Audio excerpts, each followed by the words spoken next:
Monsieur le rabbin, nous on est des bons juifs tunisiens, mais mon fils est devenu Lubavitch. C'est bien ça? C'est vrai qu'entre Ashkenaz, Séfarad, Rabat, Breslev, Chassidim, Lituaniens, ça fait beaucoup pour un si petit peuple. Peut-on changer nos coutumes? La Torah a 70 facettes, donc plusieurs approches qui sont toutes justes. Mais ça donne parfois lieu à des différences, par exemple avec des textes de prière, différents selon le rite. En ce qui concerne la halakha, la loi, on respecte les traditions de nos parents, Ashkenaz ou Séfarad par exemple.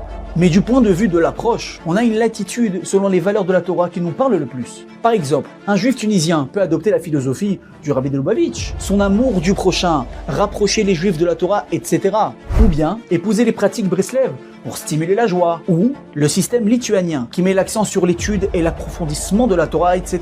Chacun a le droit de choisir l'approche avec laquelle il s'identifie le plus, mais à condition de ne pas non plus y faire son shopping. Il faudra une ligne directive, cohérente, et pas faire un autre sauce qui nous arrange, sous prétexte qu'il y a forcément un rave qui autorise ça dans une autre tendance. Par contre, on peut, et on est même invité, à s'inspirer de l'autre afin de se parfaire, car l'étude de la Torah, les actions de bienfaisance et la joie font partie d'un même tout. Alors pourquoi ces groupes? Parce que nous sommes finalement chacun différents, avec nos forces et nos faiblesses. Par exemple, celui qui a du mal à étudier de longues heures, par manque de concentration, pourra se révéler dans le monde de l'action par la bienfaisance. Ainsi, toutes nos personnalités se complètent pour créer un tout parfait.